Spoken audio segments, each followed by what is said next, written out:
It was a rainy night as usual. I work as a security guard for a hotel complex, late shifts. I would estimate that it was a few minutes past midnight when I managed to leave work and head home. I walked past the usual buildings and structures that were familiar to me. Nothing special, just another late night.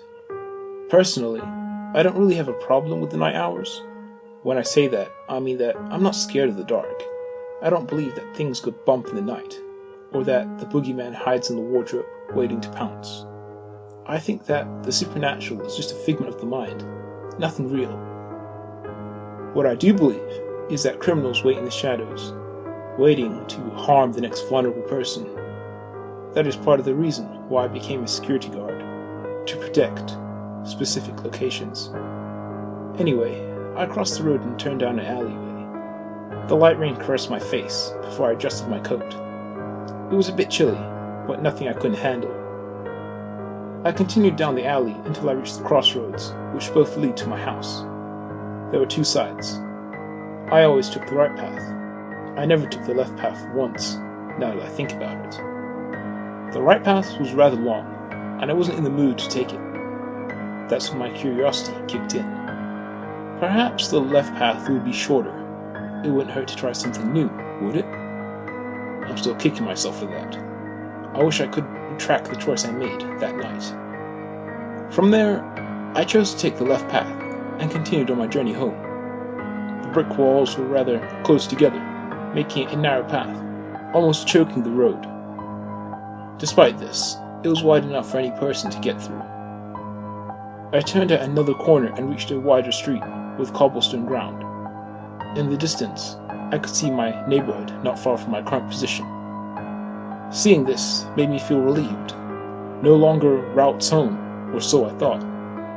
I forged ahead, feeling more relaxed, until I noticed something up the street. A dark, humanoid figure or something. From what I could see, it seemed to be a tall man. He remained still, unmoving. He was looking down with his gloved hands hanging to his sides. It looked like he had something on his face. Even though I slowly approached, he didn't move a muscle. I figured that he must have had some sort of illness or something, and I decided to speed walk past him. If he tried anything, I had a taser concealed in my coat pocket. I decided to avoid any eye contact or interaction by keeping my head down and jogging past him. As I did, I saw movement in my peripheral vision.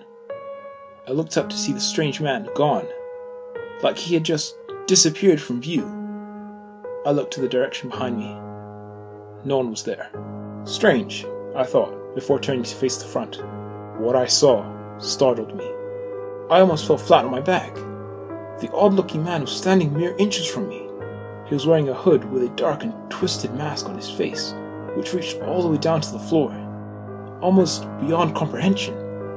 In simple terms, it was like an octopus mixed with an insect and plague doctor.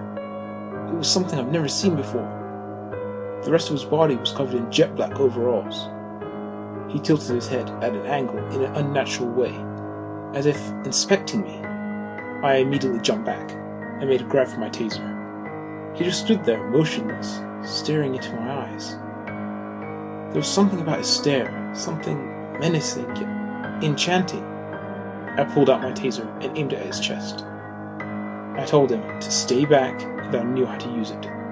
But he just stood there without making a single move. I started to feel uneasy. It wasn't right. How could someone just stand there even though I threatened them with a taser? Let alone stand so still. "What do you want from me?" I asked in an unnerved tone. It was as if minutes had gone by before this strange man had responded. "You chose the wrong path," he said in a slow and guttural voice. I was confused. "What the hell are you talking about? Who are you?" I asked. "You have been chosen," he said before raising his arms towards me. They grew long and tentacle-like. I squeezed the trigger on my taser. The tethered probes struck him square in the chest. To my horror, the shot had no effect on the masked man. Before I could even defend myself, the strange man's tentacle-like arms wrapped around my face. At that moment, I blacked out. I awoke to find myself in my bed. It was 5 a.m. in the morning. I touched my face and checked if I had any injuries. To my delight, there were none. It happened 3 days ago, and I simply dismissed it as a nightmare. That is, until I saw the masked man standing outside my window, not far from my house. I am writing this to inform you guys that I now believe in the supernatural. I don't know what the strange man wants, and I don't want to find out. I would advise you not to take any alternative paths that you have never taken before. You never know what may be waiting for you at the end of the street.